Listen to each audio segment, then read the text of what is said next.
Hello everyone, कैसे हैं आप सभी। Welcome to KHP classes.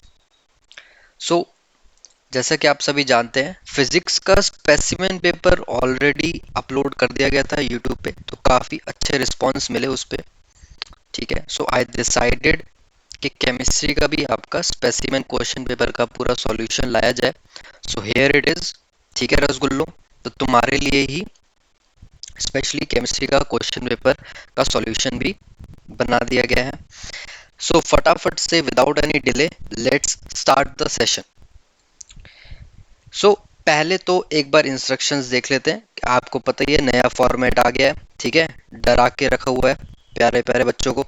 तो इसमें ज़्यादा कुछ नहीं है, पूरा पेपर जो है वो एमसीक्यू बेस्ड है। आपको पता ही है, मैक्सिमम मार्क्स आपके 40 मार्क्स का होएगा। ठीक है, ऑल क्वेश्चंस आर कंपल्सरी। तो सारे जो हैं 1 1 मार्क्स के क्वेश्चन होंगे। ठीक है, तो इंस्ट्रक्शंस एज यूजुअल जैसे फिजिक्स में था वैसे ही अब केमिस्ट्री में भी है। ठीक है, चलो let's start with the first question. पहला क्वेश्चन यहाँ पे कह रहा है the trend in metallic nature of metals as we go from top to bottom. All right, तो ये आपका पीरियोडिक टेबल से क्वेश्चन पूछा है। ठीक है, सो देखो टॉप टू बॉटम बोले तो ग्रुप में, है ना। डाउन द ग्रुप आप जाते हो, यहाँ पे कई सारे मान लो मेटल है, डाउन द ग्रुप आप जाते हो। तो इसमें कह रहा है कि मेटेलिक नेचर क्या होता है, इंक्रीज होता है, डिक्रीज होता है, क्या होता है। ठीक है, तो देखो हमें पता है जैसे हम नीचे जाते हैं तो क्या होता है, number of shells keep on increasing. पहले एक आएगा, फिर 2 शेल आ जाएंगे, फिर 3 शेल आ जाएंगे। ठीक है, एंड सो ऑन। बाहर जो वैलेंस इलेक्ट्रॉन है ना, वो उतना ही रहता है। जैसे मान लो अगर फर्स्ट ग्रुप की बात करते हैं, तो फर्स्ट ग्रुप में एक ही इलेक्ट्रॉन रहेगा बाहर के वैलेंस शेल में। ठीक है, सो अब एक बात बताओ, देखो ऊपर से नीचे क्या हो रहा है, number of shells are increasing. बोले तो इलेक्ट्रॉन जो बाहर है ये वाला, और बीच में अपना जो न्यूक्लियस है उसके बीच का डिस्टेंस क्या है, बढ़ता जा रहा है ना, बढ़ता जा रहा है, डिस्टेंस बढ़ता जा रहा है। तो अब देखो मेटल्स क्या होते हैं, दे लूज इलेक्ट्रॉन्स, है ना। तो tendency to lose electron will increase ना, क्योंकि डिस्टेंस बढ़ रहा है। न्यूक्लियस अपना जो पकड़ बनाए रखा था इलेक्ट्रॉन पे, वो अब कम होता जा रहा है, उसकी पकड़ कम होती जा रही है क्योंकि डिस्टेंस बढ़ता जा रहा है। सिंपल सी बात है। ठीक है, तो भैया इलेक्ट्रॉन तो भाग जाएगा आसानी से, जो टेंडेंसी है इलेक्ट्रॉन लूज करने की वो तो बढ़ती जाएगी जैसे हम नीचे जाएंगे। तो इलेक्ट्रॉन लूज करना बोले तो मेटेलिक कैरेक्टर भी इंक्रीज होता जाएगा। So your answer will be 1। ठीक है, आई होप सभी को क्लियर हो गया होगा। नेक्स्ट क्वेश्चन की तरफ बढ़ते हैं फटाफट। The colour change observe when the solution of magnesium hydroxide is tested. ठीक है, तो मैग्नीशियम हाइड्रोक्साइड है आपका MgOH होल्ड वाइज। तो ये क्या है, एक बेस है ना। और अपन को तो पता है कि बेस का रिएक्शन कैसा होता है, जो आपका फिनोप्थिलीन होता है उस इंडिकेटर पे कैसा होता है। यस, तो आपका जो फिनोप्थिलीन है दैट जो कलरलेस होता है वो पिंक में कन्वर्ट हो जाता है। सिंपल सी बात है, पहला इसका आंसर हो जाएगा। ठीक है, आगे बढ़ते हैं नेक्स्ट क्वेश्चन की तरफ। थर्ड है the compound which is a non electrolyte. All right, चलो तो नॉन इलेक्ट्रोलाइट पता है ना सभी को। नॉन इलेक्ट्रोलाइट क्या होते हैं, नॉन इलेक्ट्रोलाइट जो कि इलेक्ट्रोलाइट नहीं है, बोले तो वो इलेक्ट्रिसिटी को कंडक्ट नहीं कर सकते। इलेक्ट्रिसिटी को कंडक्ट नहीं कर सकते, उसमें क्या नहीं है, उसमें फ्री आयंस नहीं है। ये जरूरी है इलेक्ट्रिसिटी के लिए, फ्री आयंस है तभी इलेक्ट्रिसिटी कंडक्ट होगी। तो KCl है, एक्वस KCl, तो ये तो आयंस में टूट जाएगा, K plus Cl minus. H2SO4 भी टूट जाएगा। CH3COOH is an acetic acid, हालांकि वीक एसिड है लेकिन ये भी टूटेगा आयंस में। बट आपका जो ये है CCl4 कार्बन टेट्राक्लोराइड, ये नहीं टूट पाएगा। So this is a non electrolyte. So answer आपका क्या हो जाएगा, 3। ठीक है, चलो ऑल राइट, आई होप सभी को क्लियर हो गया होगा। ठीक है रसगुल्लो भाई, एक बार सेशन को शेयर जरूर कर दो। ठीक है, शेयर जरूर कर दो अपने फ्रेंड्स में, बहुत मेहनत लगती है। ठीक है, पूरा सेशन रेडी करने में बहुत मेहनत लगती है भाई। शेयर कर दो अगर आपको पसंद आ रहा है सेशन तो, और एक बार कमेंट भी कर देना कि सेशन आपको कैसा लग रहा है। ठीक है, चलो आगे बढ़ते हैं अब फोर्थ क्वेश्चन की तरफ। Twice the vapour density gives, अरे भैया ये तो बहुत ईजी है। टू इंटू वेपर डेंसिटी किसका फॉर्मूला होता है? मॉलिक्यूलर मास का ही तो होता है। ठीक है, किधर गया अपना मॉलिक्यूलर मास? ये रहा, ये छुपा बैठा। तो बस इसका आंसर क्या हो जाएगा? Molecular mass. ठीक है, चलो ये तो सिंपल था। पढ़ते हैं नेक्स्ट क्वेश्चन की तरफ। The number of lone pair of electron the nitrogen atom in ammonia molecule. अच्छा भाई, तो अमोनिया मॉलिक्यूल पता है ना आप सभी को कैसा बनता है? देखो, दिस इज नाइट्रोजन। नाइट्रोजन के पास आउटर मोस्ट में कितने इलेक्ट्रॉन है? एक, दो, तीन, चार और पांच इलेक्ट्रॉन होते हैं। और अमोनिया में एच भी होते हैं, तीन हाइड्रोजन। ठीक है, तो मैं इस तरह से तीन हाइड्रोजन बना देता हूं। तो जब इसकी क्या होएगी? शेयरिंग होएगी इलेक्ट्रॉन्स की। तो हाइड्रोजन ने एक इससे शेयर किया, हाइड्रोजन ने एक इससे शेयर किया, इससे एक शेयर किया, नाइट्रोजन से ने सबसे एक एक शेयर किया। तो ये बन गया इनके बीच का सिंगल सिंगल बॉन्ड। ऐसा कौन सा पेयर ऑफ इलेक्ट्रॉन है जो पार्टिसिपेट ही नहीं कर रहा? ये रहा। तो इसको हम क्या कहते हैं? Lone pair. ये एक पेयर है, only one pair of lone pair, so answer will be one. ठीक है, आई होप सभी को क्लियर हो गया होगा। पढ़ते हैं नेक्स्ट क्वेश्चन की तरफ। Elements with similar valence shell configuration in periodic table are placed in. Similar valence shell configuration, इसका मतलब समझ रहे हो? इसका मतलब है जो आउटर शेल होता है ना, सबसे आउटर मोस्ट शेल किसी भी एटम का, मान लो ये न्यूक्लियस है, ये आउटर मोस्ट शेल है, तो इसको कहते हैं वैलेंस शेल। और इसके कॉन्फ़िगरेशन बोले तो इलेक्ट्रॉन्स, यानी कि सिमिलर वैलेंस शेल कॉन्फ़िगरेशन मतलब कि ऐसा हम किस में रखते हैं? पीरियड में रखते हैं, सेम पीरियड में या सेम ग्रुप में, जब वैलेंस शेल में सेम इलेक्ट्रॉन्स हो। तो मान लो जैसे इसके दो शेल हैं बाहर, लेकिन इसका भी एक इलेक्ट्रॉन है। ऐसा कब होता है? सेम ग्रुप में होता है। फर्स्ट क्वेश्चन में मैंने आपको समझाया था कि सेम ग्रुप में क्या होता है? Number of shells keep on increasing, लेकिन वैलेंस शेल की कॉन्फ़िगरेशन सेम रहेगी। बोले तो एक एक इलेक्ट्रॉन ही होगा वैलेंस शेल में, जिसको हम वैलेंस इलेक्ट्रॉन बोलते हैं। ठीक है, तो आपका सेम ग्रुप इसका आंसर हो जाएगा। ठीक है, बढ़ते हैं नेक्स्ट क्वेश्चन की तरफ। The gas liberated when sodium sulphide reacts with dilute sulphuric acid. ठीक है, देखो एक चीज हमेशा ध्यान रखना, जब भी कोई कार्बोनेट का सॉल्ट हुआ तो वो कार्बन डाइऑक्साइड रिलीज करेगा। इसको हमेशा ध्यान रखना भाई। ये बहुत ही, कह सकते हैं आप, बहुत ही इंपॉर्टेंट बात है। कोई भी रिएक्शन याद हो जाएंगी, बस इस चीज को आप ध्यान में रखना कि कार्बोनेट हमेशा कार्बन डाइऑक्साइड रिलीज करता है, ऐसे ही सल्फाइड हमेशा सल्फर डाइऑक्साइड रिलीज करता है। ठीक है, ऐसे ही आपका कोई सल्फाइड सल्फाइड वाला सॉल्ट H2S रिलीज करता है, जिसका रॉटन एक स्मेल होती है। ठीक है, तो यहाँ पे सल्फाइड पूछ रहा है, सल्फाइड इज SO3, तो ये हमेशा SO2 रिलीज करेगा। कहाँ गया भाई SO2? ये रहा। Fourth option is the correct answer. ठीक है, आई होप क्लियर हो गया होगा सभी को। नेक्स्ट क्वेश्चन की तरफ बढ़ते हैं। Thickness of metal coating during electroplating depends upon. ठीक है, इलेक्ट्रोप्लेटिंग सबको पता है ना। इलेक्ट्रोप्लेटिंग आपका जैसे ये इलेक्ट्रोलाइट है, ये आपके इलेक्ट्रोड्स हैं, है ना। आप करंट पास करते हो और क्या हो जाता है? इसके आयंस इधर जाते हैं और इसकी इलेक्ट्रोप्लेटिंग होती है। तो थिकनेस, इस मतलब इसके ऊपर जो थिकनेस ऑफ मेटल डिपॉजिट होगा वो किस पे डिपेंड करेगा? यानी कि कितना अमाउंट ऑफ इस पे मेटल डिपॉजिट होएगा वो किस पे डिपेंड करेगा? ऑब्वियसली जब तक आप करंट सप्लाई करोगे, जब तक वो कोटिंग होती रहेगी। ठीक है ना, ये तो वही बात होगी, जब तक है जान वाली। तो इलेक्ट्रिसिटी जान है, तो जब तक ड्यूरेशन ऑफ करंट पैसेज होता रहेगा, जब तक आप थिकनेस उसकी बढ़ा सकते हो। ठीक है, इसका आंसर फर्स्ट आएगा, फोर्थ नहीं है, फर्स्ट है। ठीक है, so duration of current passage is the right answer. बढ़ते हैं नेक्स्ट क्वेश्चन की तरफ। Ionic bonding is seen in. अच्छा, आयनिक बॉन्ड किस में देखा जाता है? देखो मीथेन, इसमें कोवलेंट होता है हाइड्रोजन, अमोनिया भी नहीं है, ठीक है, ये तीनों तो नहीं है, बचा क्या? सोडियम ऑक्साइड बचा। इसमें आयनिक बॉन्ड देखा जाता है। आयनिक बॉन्ड बोले तो कंप्लीट ट्रांसफर ऑफ इलेक्ट्रॉन्स जिसमें हो। तो देखो सोडियम एक मेटल है, oxygen is a non metal, ठीक है। आयोनिक बॉन्ड हमेशा मेटल और नॉन मेटल के बीच में ही बनता है, ये हमेशा आप ऐसे भी याद रख सकते हो इसको, ठीक है ना। मेटल और नॉन मेटल वाला पेयर ढूंढ लो, वही आयोनिक बॉन्ड बनाएगा।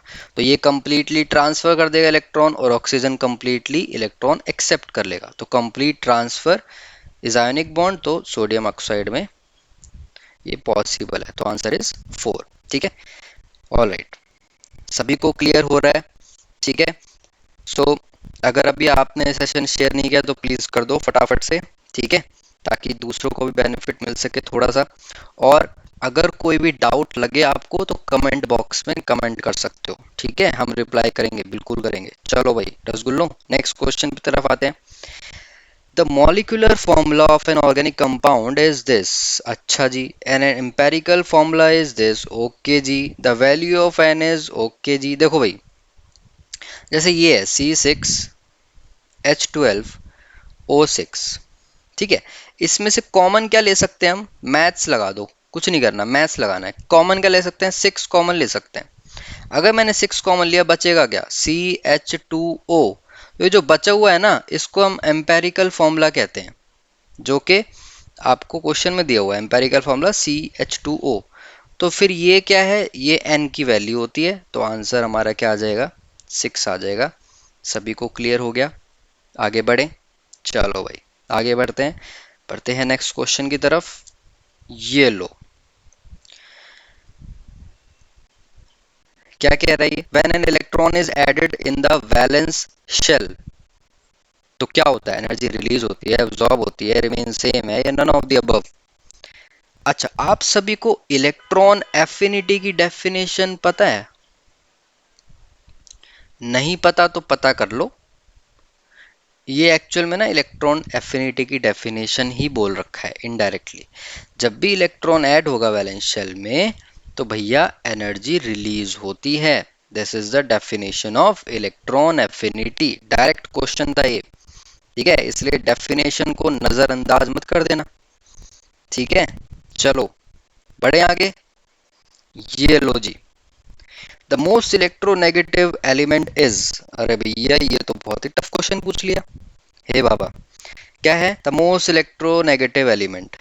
यार एक बात बताओ मेरे को, मोस्ट इलेक्ट्रोनेगेटिव एलिमेंट्स आपका 17th ग्रुप के होते हैं, उसमें भी जो टॉप वाला है वो ज्यादा होगा इलेक्ट्रोनेगेटिव।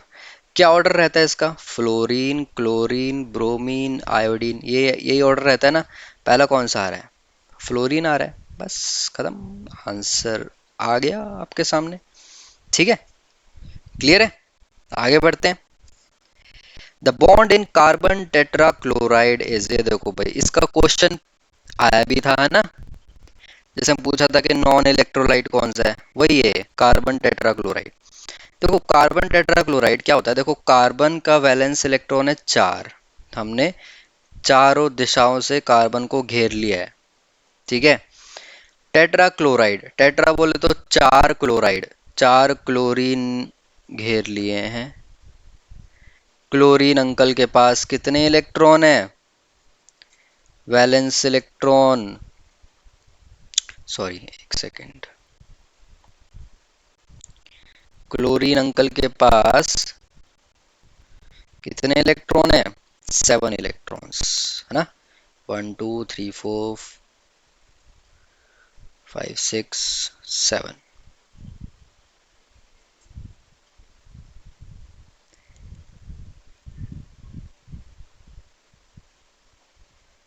ओके, सबका हम ऐसे ही बना देंगे। सो क्लोरीन जो है, इसको बस एक ही इलेक्ट्रॉन चाहिए स्टेबल होने के लिए, है ना। लेकिन कार्बन को भी 4 चाहिए। ऐसा तो है नहीं कार्बन बोलेगा चल भाई ले जा इलेक्ट्रॉन, ना, कार्बन बोलेगा शेयर करना है तो करो लंच को, पूरा तो नहीं दूंगा मैं, छोले भटूरे पूरे नहीं दूंगा, छोले भटूरे शेयर कर लो क्योंकि मेरे को भी चाहिए छोले भटूरे। ठीक है, तो बस ये आपस में क्या करेंगे, शेयर करेंगे। पहले क्लोरीन थोड़ा थोड़ा सा शेयर कर लेगा, सेटिस्फाई हो जाएगा, मन भर गया। अब आ जाएगा कार्बन, कार्बन भी सबसे एक एक इलेक्ट्रॉन शेयर कर लेगा। तो क्या कितना कितना बॉन्ड बना, ये देखो ना जरा, सिंगल सिंगल ही तो बना, हाँ ना। बस single covalent bond is the answer. I hope सभी को क्लियर हो गया होगा। ठीक है, आगे बढ़े। चलो भाई नेक्स्ट क्वेश्चन की तरफ बढ़ते हैं। ये लो, the type of bonding present in the nitrogen molecule. ये देख रहे हो तो स्पेसिमेन में केमिकल बॉन्डिंग से काफी क्वेश्चन डाल रखे हैं, है ना। और इजी भी है वो चैप्टर, इतना मुश्किल नहीं है। The type of bonding present in nitrogen molecule. ठीक है, नाइट्रोजन अभी भी बताया मैंने आपको, कितने होते हैं, 5 इलेक्ट्रॉन होते हैं, तो 5 इलेक्ट्रॉन बना दिए हमने। ये लो भाई, एक यहाँ से बना दिया, कितने चाहिए और इसको, 3 इलेक्ट्रॉन और चाहिए ना। ये 3 इससे शेयर करेगा, ये 3 इससे शेयर करेगा, कितने बॉन्ड बन गए ये, बोलो कितने बॉन्ड बन गए ये, ट्रिपल बॉन्ड बन गए ना, 3 बॉन्ड, क्योंकि 5 इसके पास से 3 इसको चाहिए थे, 5 इसके पास 3 इसको चाहिए, तो 3 3 शेयर करेंगे, जितने शेयर करेंगे उतने का बॉन्ड। सिंपल बात, नो बकवास। Triple bond, triple covalent bond is the answer. चलो next question. The compound with empirical formula XY2 has a vapor density equal to its empirical formula weight, its molecular formula. Okay ये भी कुछ कुछ वैसे ही question दे रखा है आपको। ठीक है, देखो 2 into वेपर डेंसिटी क्या होता है, मॉलिक्यूलर मास। क्या कह रखा है, vapour density equal to its empirical formula weight, यानी कि 2 into empirical formula is molecular formula. Empirical formula है XY2, XY2, इसको 2 से मल्टीप्लाई कर देंगे तो मॉलिक्यूलर फॉर्मूला आ जाएगा ना, क्योंकि एम्पेरिकल फॉर्मूला से, एम्पेरिकल मास से एम्पेरिकल फॉर्मूला बन जाएगा और ये हो जाएगा। एक सेकेंड रुको, दिस इज एम्पेरिकल मास, ठीक है ना। सो एम्पेरिकल मास से एम्पेरिकल फॉर्मूला, मॉलिक्यूलर मास से मॉलिक्यूलर फॉर्मूला, ऐसे लिख सकते हैं, कोई डाउट नहीं है। तो बस XY2 है तो ये क्या हो गया, X2Y4।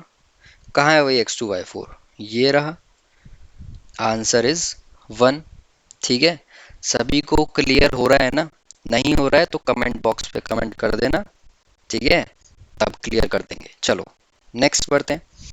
Identify one statement which does not hold true for electro refining of copper. ठीक है, इलेक्ट्रो रिफाइनिंग बोले तो कॉपर की प्योरिफिकेशन के लिए प्रोसेस होता है ये। ठीक है, तो इलेक्ट्रोलाइट इज एसिडिफाइड CaSO4, बिल्कुल सही है। नॉट बोला, डज नॉट होल्ड ट्रू। अच्छा, cathode is a thin strip of impure copper, all right, ये भी ठीक लग रहा है। Anode dissolves in the electrolyte, all right. Anode gets thicker, ना ना ना ना ना भैया ना, एनोड जो है वो तो पतला होता रहता है, मोटा नहीं होता। एनोड होता है, एक कैथोड होता है ना। अच्छा, कभी कभार ना साइन में भी कंफ्यूजन हो जाती है बच्चों को, तो ऐसे याद कर लिया करो। देखो कैटायन क्या होता है, कैटायन, मैं अगर कैटायन को बनाऊं तो कैसे लिखूंगा, कैटायन, काटायन, ये मैंने काटा मारा, काटायन, काटायन क्या हो गया, प्लस, तो इसी का अपोजिट कैथोड होता है, यानी कि कैथोड क्या है, नेगेटिव, एनोड क्या है, पॉजिटिव। तो अब देखो, जब भी इलेक्ट्रो रिफाइनिंग होगी या इलेक्ट्रोप्लेटिंग होगी, एनोड से आयंस निकल के कैथोड पे डिपॉजिट होते हैं, है ना। तो एनोड पे जो भी मेटल है उससे आयंस निकलेंगे, कैथोड पे जाएंगे। तो यार वो थिक कैसे हो सकता है, वो तो पतला होता जाएगा ना, क्योंकि आयंस निकलते जा रहे हैं निकलते जा रहे हैं, तो पतला होगा ना, वो मोटा थोड़ी ना होगा। बस answer is fourth. I hope सभी को क्लियर हो गया होगा। नेक्स्ट क्वेश्चन की तरफ बढ़ते हैं। The observation when ammonium chloride reacts with potassium hydroxide. ठीक है, देखो अमोनियम क्लोराइड आ गया, अमोनियम क्लोराइड है तो एक बात तो तय है भैया, अमोनिया निकलेगी, NH3 गैस निकलेगी, और रेडिश ब्राउन तो ये हो ही ना सके भैया, ना, कतई ना हो सके रेडिश ब्राउन। रेडिश ब्राउन तो आपकी हो ही ना सके बिल्कुल, ठीक है ना। Next is a colourless gas which turns moist red litmus blue. Yes, because NH3 is basic in nature, ठीक है। सो ये हो सकता है, क्योंकि बेस क्या करता है, रेड लिटमस को ब्लू में टर्न कर देता है। एक बार दूसरे ऑप्शन भी देख लेते हैं। ब्लू लिटमस को रेड ना, ये तो एसिड करता है। लाइम वाटर मिल्की ना, ये तो कार्बन डाइऑक्साइड करता है। तो आपका आंसर सेकंड ही हो गया, ठीक है। चलो बढ़ते हैं नेक्स्ट क्वेश्चन की तरफ। The colour of the precipitate formed when ferrous ions react with ammonium hydroxide solution, ठीक है। एक बात हमेशा ध्यान रखना, फेरस है ना, फेरस इज Fe2+, फेरिक होता है एक Fe3+, ये फेरिक है, ये फेरस है। फेरस हमेशा डर्टी ग्रीन कलर देगा, हमेशा डर्टी ग्रीन कलर देगा, इसको ध्यान रखना। और फेरिक हमें रेडिश ब्राउन कलर देगा, ठीक है। फेरिक क्या देगा, रेडिश ब्राउन। तो फेरस की बात हो रही है, डर्टी ग्रीन आंसर हो जाएगा, सिंपल, कुछ नहीं सोचना है। आगे बढ़ते हैं। During ionisation metals lose electron, this change can be called. अच्छा, देखो आयोनाइजेशन के वक्त मेटल्स जो है वो इलेक्ट्रॉन्स लूज करते हैं। जैसे Na है, इलेक्ट्रॉन लूज किया टू फॉर्म Na+। तो इस प्रोसेस को हम क्या कहते हैं? ये तो सिंपल है यार, इसमें तो कुछ सोचना नहीं है। दिस इज ऑक्सीडेशन, ये तो सिंपल डेफिनेशन बेस्ड सवाल आ गया, ठीक है। चलो, और फिर भी याद ना हो ना, फिर तो देखो जुगाड़ वाली बात होती है। देखो ऑक्सीडेशन होता है, दूसरा कौन सा होता है, रिडक्शन होता है ना। रिडक्शन का मतलब क्या होता है, कम होना, है ना। इंग्लिश मतलब क्या है, कम होना, रिडक्शन होना, रिड्यूस होना, है ना। लेकिन काम इनका अपोजिट है। ऑक्सीडेशन में रिड्यूस हो रहा है उल्टा मेटल, और रिडक्शन में इलेक्ट्रॉन प्लस हो जाएगा। इसमें माइनस हो रहा है, इसमें प्लस हो जाएगा, काम उल्टा है नाम से, ऐसे याद कर लो, ठीक है ना। चलो नेक्स्ट बढ़ते हैं। The oxide of a metal that reacts with metal that reacts both with acid and alkali to form salt and water, ये तो आपका बहुत ही फेमस क्वेश्चन कह सकते हैं आप। ऐसा कौन सा ऑक्साइड होता है, एल्यूमिनियम का ही ऑक्साइड होता है। आंसर ऑलरेडी आपको दे ही रखा था, aluminium oxide is the answer, ठीक है। The property which decreases from left to right across the periodic table. All right, कौन सी प्रॉपर्टी है जो लेफ्ट टू राइट डिक्रीज होती है? देखो ये आपका अगर पीरियोडिक टेबल है, यहाँ पे क्या होते हैं, सारे मेटल, इधर क्या होते हैं, नॉन मेटल। तो क्लियर है ना, कुछ सोचना ही नहीं है, मेटल से नॉन मेटल, यानी कि मेटालिक करेक्टर डिक्रीज हो रहा होगा। आंसर इज 4, ठीक है, कुछ सोचना ही नहीं है इसमें। बढ़ते हैं नेक्स्ट क्वेश्चन की तरफ। On the basis of electronic configuration the period and group of, देखो ये क्या है, B95, ठीक है। अब देखो ये आपका क्या है, what is this, atomic number,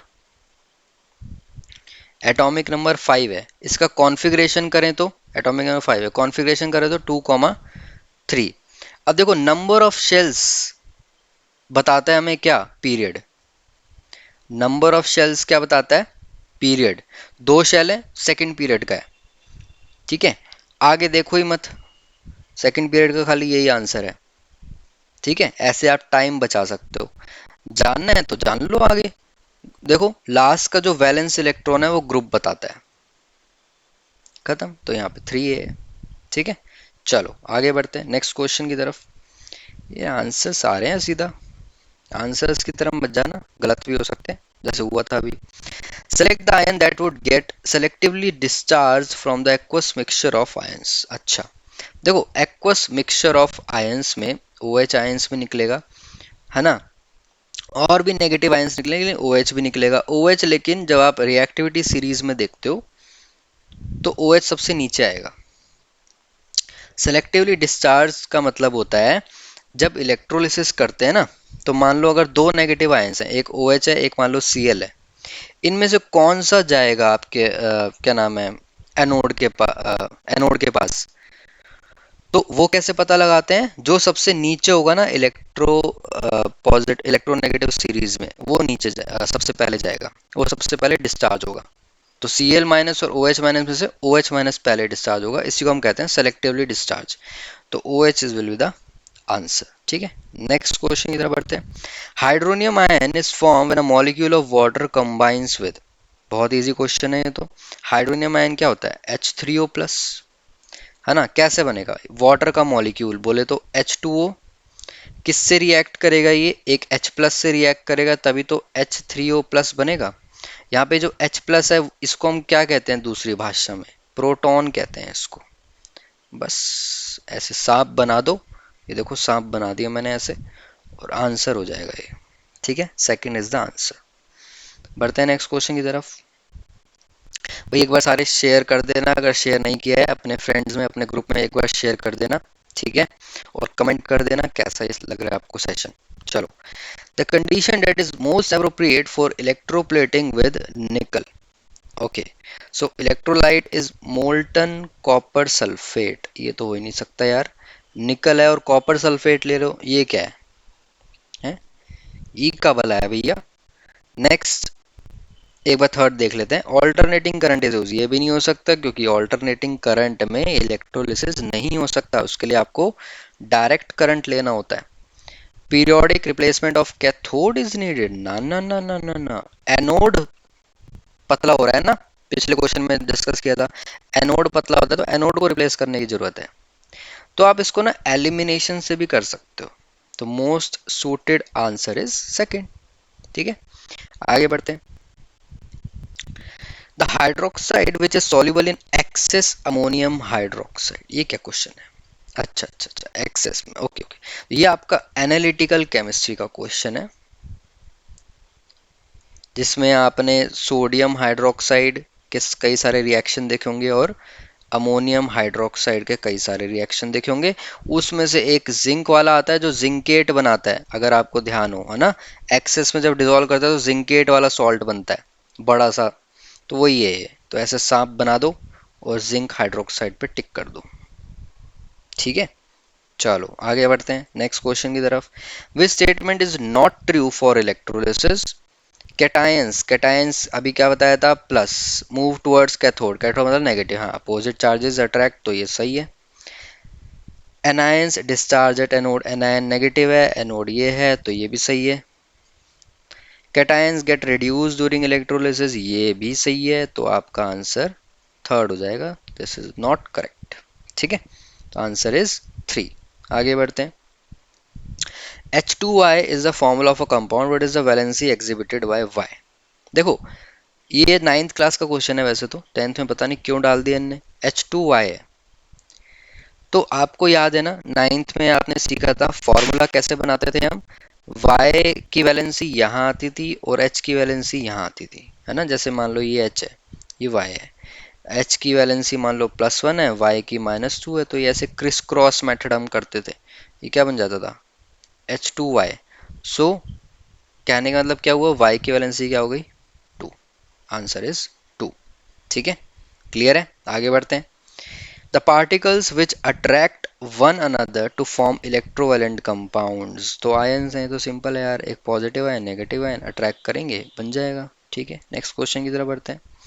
which one of the following statement is not correct? Not correct बोले, यानी कि बाकी करेक्ट है। Pure water does not allow current, बिल्कुल सही, क्योंकि प्योर वाटर में क्या नहीं होते? फ्री आयंस नहीं होते। ठीक है, तो ये बिल्कुल सही है। The electrode that react with electrolysis are said to be active, बिल्कुल सही है। एक्टिव इलेक्ट्रोड्स कौन होते हैं? जो कि केमिकल रिएक्शन में पार्ट ले, तो बिल्कुल सही है। Ions must be present in electrolyte in order to conduct electricity, मैंने आपको फर्स्ट आंसर क्वेश्चन में ही बता दिया था, तो ऑटोमेटिकली आपका ऑप्शन इज 2। ठीक है, चलो, बिकॉज देखो electrolyte only conducts when in the molten state, only बोला है कि खाली मोल्टन स्टेट में ही होता है, ना ना ना, एंड एक्वस भी तो होता है, इसीलिए ये ऑप्शन आंसर आ गया। ठीक है, तो बहुत ही ध्यान से ऑप्शंस पढ़ना, अंग्रेजी की भी जरूरत पड़ सकती है यहाँ पे। ठीक है रसगुल्लो, आगे बढ़ते हैं। Salt form by partial replacement of hydrogen ion of N acid by a basic radical, बहुत ही उम्दा सवाल। देखो, partial replacement of hydrogen ion का मतलब पता है क्या होता है? जैसे पार्शियल रिप्लेसमेंट का मतलब हो गया कि दो स्टेप में रिप्लेस हो रहे हैं। जैसे मान लो H2SO4 है और मैंने इसको जिंक से रिएक्ट करवाया फॉर एग्जांपल, तो पहले स्टेप में ये नहीं है कि जिंक ने दोनों हाइड्रोजन को रिप्लेस कर दिया ना, पहले एक ही हाइड्रोजन को रिप्लेस करवाएगा, ZnHSO4 बनाएगा, this is known as partial. सो ऐसा कौन सा है, खाली जिंक है, बाकी ज्यादा रिएक्टिव है तो एक ही बार में कर सकते हैं, ठीक है। ऑलराइट, नेक्स्ट क्वेश्चन की तरफ बढ़ते हैं। Alkali which dissolves only partially in aqueous solution, तो वीक एल्कली हो सकते हैं, है ना। सोडियम हाइड्रोक्साइड स्ट्रॉन्ग है, potassium is also strong, calcium is also strong, ये वीक है, लिथियम, तो इसके यहाँ उसका आंसर हो जाएगा, ठीक है। एल्कली क्या होते हैं, एल्कली क्या होते हैं, सॉल्यूबल, और कह सकते हो मोस्ट रिएक्टिव बेस, ठीक है। तभी हम कहते हैं कि all alkali are base but vice versa is not true, सारे बेस अल्कली नहीं होते, ठीक है। चलो नेक्स्ट बढ़ते हैं। The property that matches with elements of halogen family are, halogen family बोले तो ये वाला जो 17th ग्रुप का आता है, कौन से होते हैं, फ्लोरीन, क्लोरीन, ब्रोमीन, आयोडीन, ये सब। तो जैसे आपका फर्स्ट ग्रुप में मेटल्स हैं, ये हाईली रिएक्टिव है, बहुत ही ज्यादा रिएक्टिव है ना, सोडियम बहुत ही ज्यादा रिएक्टिव है, टॉप पे आता है रिएक्टिविटी सीरीज में। ऐसे नॉन मेटल में 17 ग्रुप हाईली रिएक्टिव होते हैं, तो डायरेक्ट आंसर लगा देते हैं, they are chemically highly reactive, ठीक है। बढ़ते हैं नेक्स्ट क्वेश्चन की तरफ। Cathode is a reducing electrode because, cathode जो है वो रिड्यूसिंग इलेक्ट्रोड है, काहे, ठीक है। कैथोड क्या है, पॉजिटिव इलेक्ट्रोड है, इस पे कौन आएगा फिर, नेगेटिव इलेक्ट्रॉन आएंगे, मान लो क्लोरीन आ गया। तो यहाँ पे देखो हमेशा ध्यान रखना, इलेक्ट्रोड पे चाहे कोई भी इलेक्ट्रोड हो, वहां पे हमें न्यूट्रल एटम बनाना है, न्यूट्रल एटम। अगर उसके पास चार्ज कम है तो उसको चार्ज दे देंगे, चार्ज ज्यादा है तो उससे चार्ज ले लेंगे। जैसे क्लोरीन है, इसके पास एक एक्स्ट्रा इलेक्ट्रॉन है, इससे इलेक्ट्रॉन ले लिया जाएगा to form neutral chlorine atom, ठीक है। तो यहाँ पे क्या हुआ, इलेक्ट्रॉन गया, यानी कि इलेक्ट्रॉन लूज हुआ, बोले तो ऑक्सीडेशन हुआ। तो इसी का उल्टा ये कैथोड क्या कहलाया, रिड्यूसिंग एजेंट कहलाया, उल्टा हो जाता है ना। कैथोड क्या कहलाया, रिड्यूसिंग एजेंट कहलाया, तो आपका आंसर हो जाएगा cation gain electron from cathode, ठीक है। एक सेकेंड,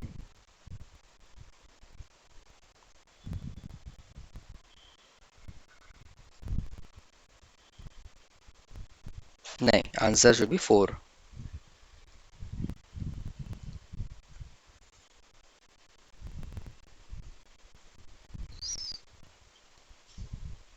ओ सॉरी सॉरी सॉरी, मैंने गलत बता दिया, सॉरी सॉरी सॉरी, फिर से बता देते हैं, सॉरी।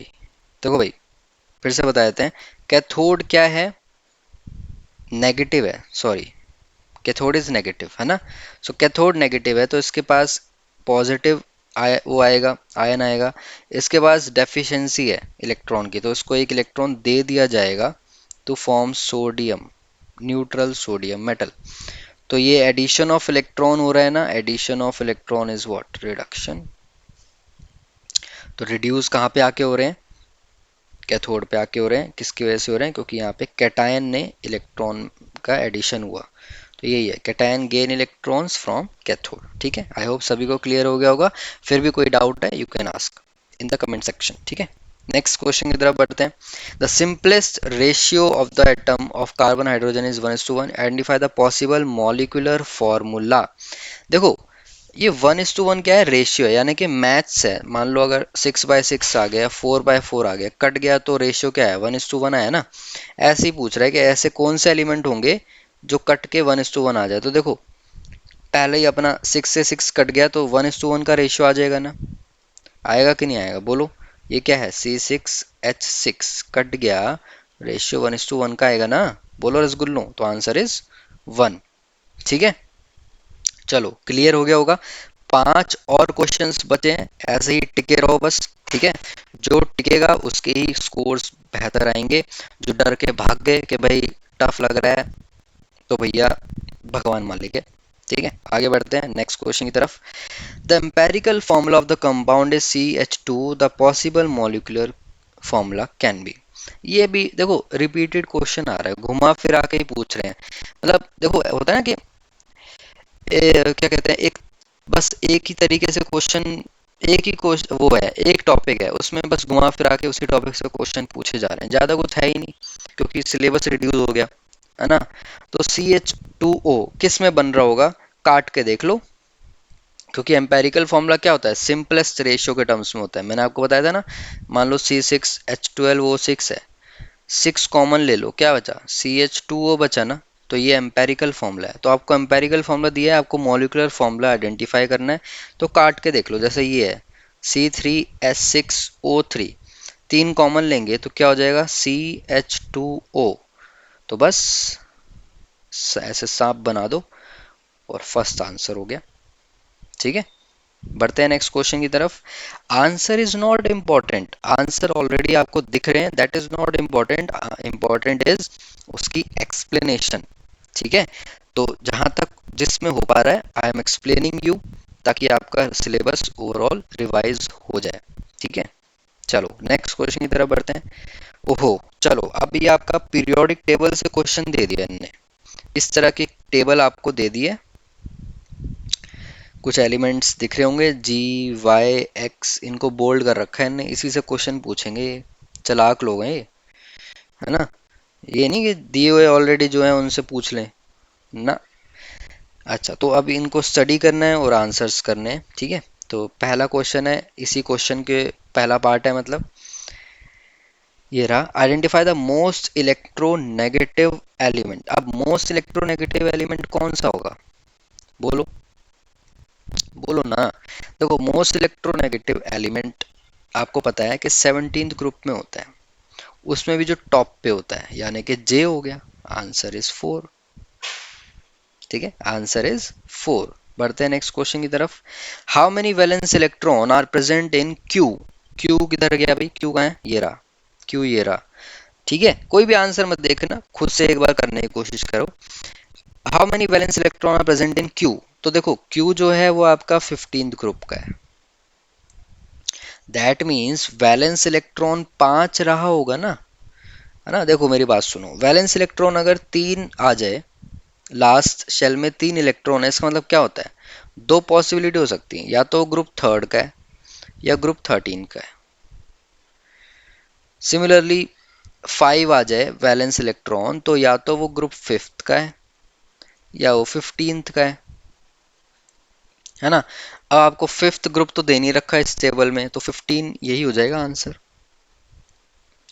सो क्यू कौन सा है आपका, 15 ग्रुप का है, तो वैलेंस इलेक्ट्रॉन कितना हो जाएगा, 5, आंसर इज 2। ठीक है, आगे बढ़ते हैं नेक्स्ट क्वेश्चन की तरफ। The formula of the compound form between E and O। E किधर है भाई, ये रहा E और ये रहा O। अच्छा, तो इसमें देखो 13th ग्रुप का है, यानी कि वैलेंस इलेक्ट्रॉन कितने हैं, 3। ये 16th ग्रुप का है, ध्यान से सुनो भाई, ये 16th का है। ठीक है, सो इसमें कितना रहा होगा, 6 इलेक्ट्रॉन वैलेंस इलेक्ट्रॉन्स रहा होगा। अब इसका फॉर्मूला बनाना है आपको, राइट, इसका फॉर्मूला बनाना है। तो देखो क्या हो जाएगा, सिंपल है ये तो, ई ये रहा, ओ ये रहा। ठीक है, ये 6 है यहाँ पे 3 है। ठीक है, तो क्या हो सकता है, ये जो है किधर गया, दिस इज 13th ग्रुप। ठीक है, और कौन से पीरियड में, सेकंड पीरियड में है। सो इसका कॉन्फ़िगरेशन क्या हो गया, वह कॉन्फ़िगरेशन कर लेते हैं, 2,3। सो दैट मीन्स कि बाहर वाले शेल में आपके कितने हैं, 3 इलेक्ट्रॉन है, 3 वैलेंस इलेक्ट्रॉन है। ठीक है, सो और इसके अलावा ऑक्सीजन का देख लेते हैं। ऑक्सीजन भी सेकंड पीरियड का है, तो ये हो गया 2,6। तो देखो इसको कितने और इलेक्ट्रॉन चाहिए, दो। ऑक्टेट के लिए दो चाहिए ना, बस तो यहाँ दो लगाओ। और ई को ई अगर 3 इलेक्ट्रॉन दे दो तो खुश है, तो बस इसको, सॉरी सॉरी सॉरी, एक second, yes yes, sorry sorry. देखो तो क्या कह रहा था मैं, ऑक्सीजन का ये है, मतलब ओ का ये है कॉन्फ़िगरेशन 2,6। तो इसको दो इलेक्ट्रॉन चाहिए ना, तो यानी कि इसकी वैलेंसी क्या होनी चाहिए, -2। ये 3 इलेक्ट्रॉन दे सकता है ताकि इसका वो आ जाए, ड्यूप्लेट हो जाए और ये स्टेबल हो जाए। तो ये 3 दे सकता है, तो +3 क्रॉस मल्टीप्लाई कर दो, क्या बना, E2O3। E2O3 किधर गया, दिस इज द आंसर। ठीक है, आई होप सभी को क्लियर हो गया होगा, कोई कंफ्यूजन तो नहीं है। ठीक है, आगे बढ़ते हैं next. I think last question है ये। Type of bond form between A and X. A किधर है भाई, ये रहा। एक्स किधर है, ये रहा। ए की कॉन्फ़िगरेशन थर्ड पीरियड का है, फर्स्ट ग्रुप का है, तो ये हो गया 2,8,1। थर्ड पीरियड है ना, 3 शेल बनाओ और लास्ट में एक दिखाओ। ऐसे ही ये आपका 16 का है, थर्ड पीरियड का है, तो ये 2, 8 और 6 हो गया। अच्छा, तो देखो ये कंप्लीटली एक इलेक्ट्रॉन दे सकता है स्टेबल होने के लिए, और ये कंप्लीटली एक इलेक्ट्रॉन ले सकता है, मतलब ये कंप्लीटली ट्रांसफर कर सकता है अपना इलेक्ट्रॉन, लेकिन ये एटम दो लगेंगे ट्रांसफर करने के लिए, तो इसके दो चाहिए ना। तो कंप्लीट ट्रांसफर से, कहने का मतलब है कंप्लीट ट्रांसफर से बात बन सकती है। और ऐसे भी ना करना चाहो तो इससे भी सिंपल मेथड है कि फर्स्ट ग्रुप में मेटल होता है और 16th ग्रुप का नॉन मेटल है। मेटल और नॉन मेटल का खाली एक ही कॉम्बो बन सकता है बॉन्डिंग में, और वो है आयोनिक बॉन्ड। खत्म, आंसर इज 1।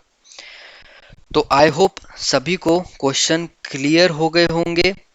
कैसा लगा सेशन, एक बार कमेंट बॉक्स में कमेंट कर देना। ठीक है, कोई भी क्वेरी है कमेंट बॉक्स में कमेंट कर सकते हो।